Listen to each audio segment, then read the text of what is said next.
அருணகிரிநாதர் அருளிய கந்தர் அலங்காரம் பாடல் 57. கிழியும்படி அடல் குன்று எரிந்தோன் கவி கேட்டு உருகி. இழியும் கவி கற்றிடாது இருப்பீர் எரிவாய் நரக குழியும். துயரம் விடாய்ப்பட கூற்றுவன் ஊர்க்குச் செல்லும் வழியும். துயரம் பகரீர் மறந்தவர்க்கே. பொருளுரை: வலிமையுடைய கிரௌஞ்ச மலையை பிளந்து ஒழியுமாறு வலிமையுடைய வேலாயுதத்தை விடுத்து அருளிய திருமுருகப் பெருமானை புகழும் அருட்பாடல்களை கேட்டு உள்ளம் உருகி ஏனைய இழிந்த பாடல்களை கற்காமல் இருப்பீராக.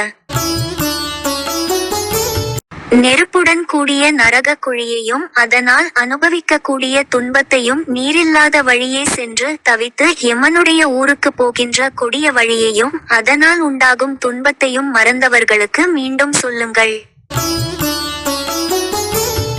Meaning: you'd better listen to the heart-melting sacred songs in praise of Tirumuruga Peruman, who annihilated the mighty Kranha hill by splitting it with the gracious hurling of the valiant lance, and at the same time, you'd better also abstain from learning disgraceful songs. You'd better also tell this again and again to those people who forget their suffering in the fiery pits of hell and during their journey along the horrid waterless way to the village of death.